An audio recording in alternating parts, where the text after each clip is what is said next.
Hey, what's up you guys? My name is Esley Greer from Entertainment Fanatic Reviews, back with another review, and today I am talking about 2007's Wrong Turn 2 Dead End. And before we get started, I do want to dedicate all these reviews to Derek from Derek's Horror Corner and also my good friend Sky, because he said this is one of his favorite horror film franchises because of how cheesy they are. And I see what you're talking about, because Wrong Turn 2, ooh. If you liked the inbred hillbilly aspect in the first film, they cranked this one up to 69, and it's balls off the wall, and I just couldn't get enough of it. So as always, I'll talk about the plot, story, and direction first. I love that this film has characters that are supposed to be on this reality TV show. You know, they're filming this show out in the woods, and all hell breaks loose, which of course it's going to because it's a wrong turn film. I love that this film, they do take another wrong turn, and it is a dead end because you see the campground this set is on, and I don't know, I really like that it's an actual dead end too. Like, it's not just because of the title, but because it really is a dead end alongside a wrong turn. But with that said, you do deal with a lot of stereotypes in this film, so you don't really care for too much of the cast except for the final girl and the final guy, I guess, which is an African American, which you rarely see that in a horror film. So kudos to that. That is really cool. There is a lot more blood, sex, and boobs. So if you need that type of shit in your film, this film's got you covered, Matt Hart. So many kills stand out, but I'm not going to get into that until the next category. Even though the budget is lower in this film, I do feel that the cinematography in this one is better than that of the original, but I'm not shitting on the original because I love the original. Like, it's a 4.5 out of 5 in my book, so like, I'm not shitting on that film. Even that film has really good cinematography as well. This is just the only thing that, this and the kills, gore, and effects are like the main two things that I prefer over the first one in this one. So you have so many standout shots in here, and the shit that they do in this film, like I said, if the inbred hillbilly aspect is your thing, they got you covered on how they make the babies. So there's that. But with that said, I think it was cool that how they brought in the survival reality TV show into this film. And with that said, I'm going to give the plot, story, and direction a 3.75 out of 5. And so onto the kills, gore, and effects. So here's the thing. With each sequel in this franchise, the quality and everything goes down, but the main thing that stands out as to what goes down, if that makes any bit of sense, or degrades, is the prosthetics on the inbred hillbillies. But I will say that you have one reoccurring character in this film other than the grandpa, that being Three Finger. They degrade him so much in this film. Like, in the first one, he's just terrifying, but with each sequel they try to make up for it, but they always fail. But with that said, I think the rest of the family looks really good with the low budget that they have. It's nothing compared to the original, but it still looks very lifelike. At least it doesn't look like a mask. Another aspect of this film that stands out to me is the kills. You have so many that stand out. You have the first one where the girl gets split in half.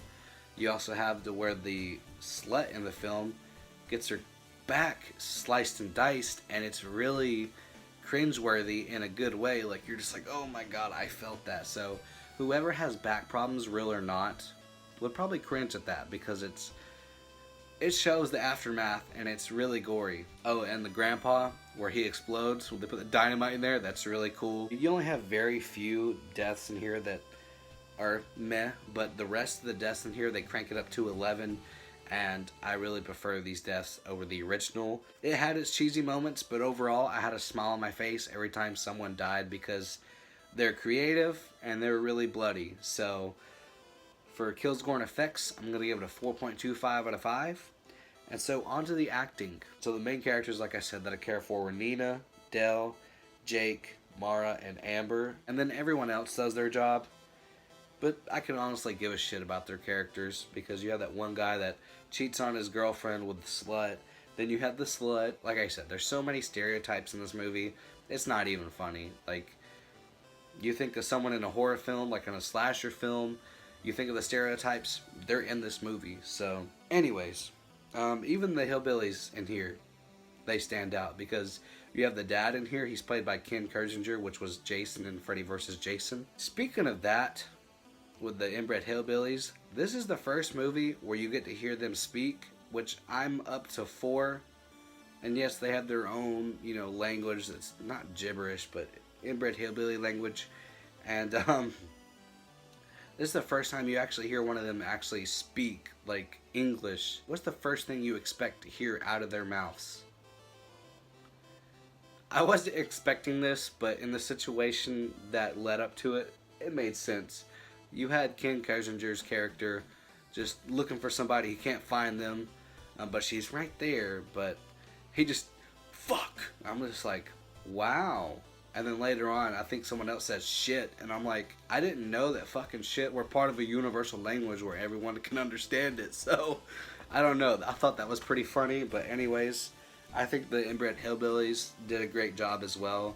Then you had Three Finger in here. He was only in here for a very short amount of time, but he has time to shine as well. Even he stands out, the hillbillies stand out, and our main cast towards the end of the film stands out as well. So for acting, I originally gave it a 3.5 out of 5, but I forgot to bring up the inbred hillbillies. I'm going to bump it up to a 3.75 out of 5. And so on to the ending and finale.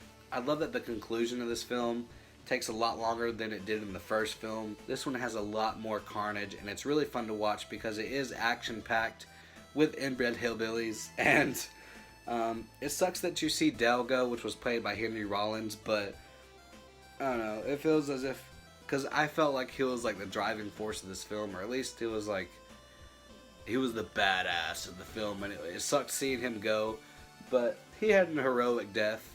And the way that it plays out, like in the previous film, the hillbillies get what they deserve. And there's also another pre-credit scene involving Three Finger, because why the fuck not?